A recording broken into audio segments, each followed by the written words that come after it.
স্লোগানে স্লোগানে উত্তাল ঢাকার রাজপথ। শেখ হাসিনা সরকার পতনের পর আবারও আওয়ামী লীগ নিষিদ্ধের দাবিতে রাজপথে ঐক্যের আহ্বান ছাত্র জনতার, যাতে ছাত্র ও জুলাই আন্দোলনের অংশগ্রহণকারী শিক্ষার্থীদের সঙ্গে অংশ নিয়েছেন অনেক রাজনৈতিক দলও।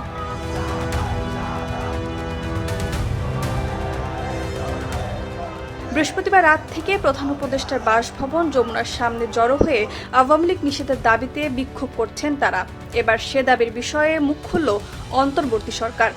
শুক্রবার প্রধান উপদেষ্টার ভেরিফাইড ফেসবুক পেজে এক বিবৃতিতে এ অবস্থান জানায় সরকার।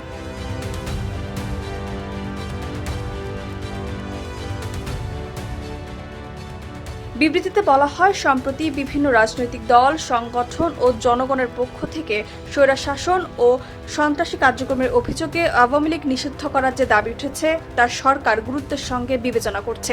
এ ব্যাপারে সরকার রাজনৈতিক দলগুলোর সঙ্গে ইতোমধ্যে যোগাযোগ স্থাপন করেছে। তাদের সঙ্গে আলোচনা করে দ্রুত সিদ্ধান্ত গ্রহণ করা হবে। এতে আরও বলা হয়, এক্ষেত্রে আওয়ামী লীগের নেতা ও সমর্থকদের সন্ত্রাসী কার্যক্রমের বিষয়ে জাতিসংঘের প্রতিবেদন সরকার বিবেচনা রাখছে। সে পর্যন্ত সবাইকে ধৈর্য ধারণ করার আহ্বান জানানো হচ্ছে। এছাড়াও ইতিমধ্যে সরকার জনদাবির প্রতি সম্মান জানিয়ে প্রচলিত আইনের অধীনে সন্ত্রাসী সংগঠন ছাত্রলীগকে নিষিদ্ধ করেছে বলে উল্লেখ করা হয় বিবৃতিতে।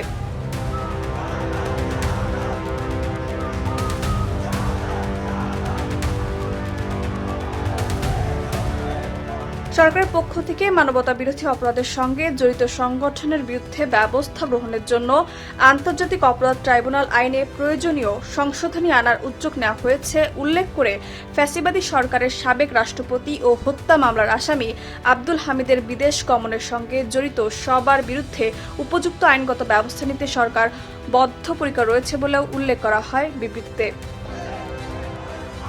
জাগো নিউজ, ঢাকা।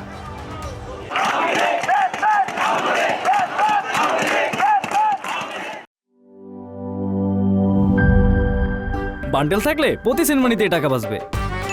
বিকাশ সেনমানি বান্ডেল কিনে জিতুন প্রতি লেনদেনে।